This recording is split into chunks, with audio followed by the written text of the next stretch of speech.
Hi, I'd like to tell you about the big storm.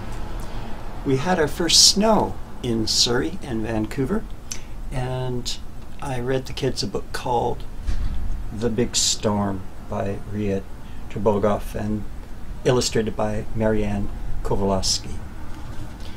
In this story, a little girl has a cat she loves very much, and something bad happens when it snows. You'll find out more when I read The Big Storm.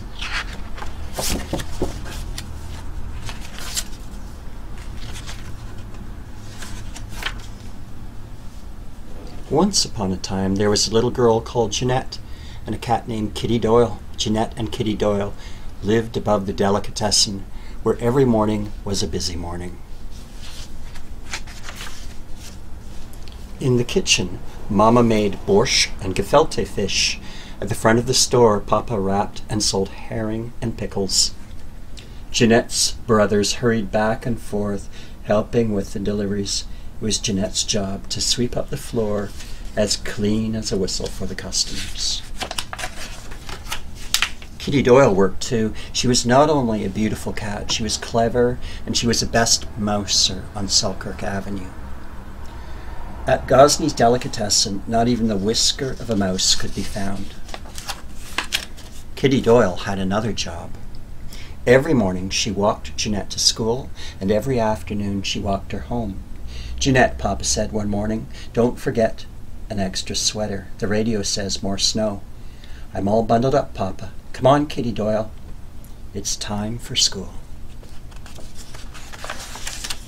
Kitty Doyle ran fancy circles around Jeanette, so they walked to Selkirk and Salter. Aberdeen School was just around the corner. "This is as far as you go," Jeanette said. "Don't stay outside to play.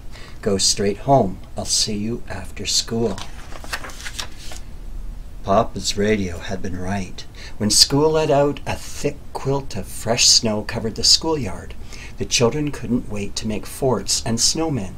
By the time the snowball fights were done, Jeanette and her friend Polly were soaked. "Come to my house," Polly said.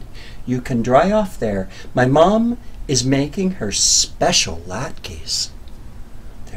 They'll be ready by the time we get there." Latkes, Jeanette could almost taste them.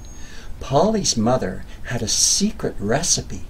No one else's were quite as good.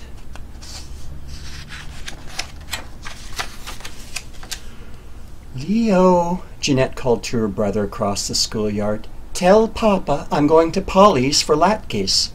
"Okay, kiddo," Leo called back. "Wish you could bring some home for me." As the girls hurried to Polly's house, the snow began to fall more heavily. The frost on the kitchen windows was so thick you could hardly see out. Jeanette was taking the last crunchy bite when she suddenly remembered.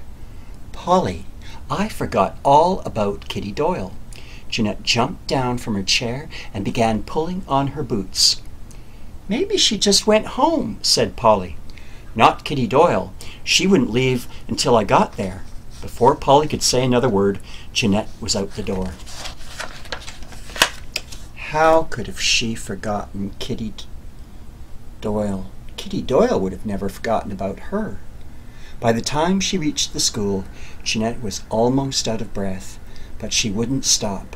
Flora Avenue was dark and empty and wide. So now Kitty Doyle is lost. To find out what happens, read The Big Storm.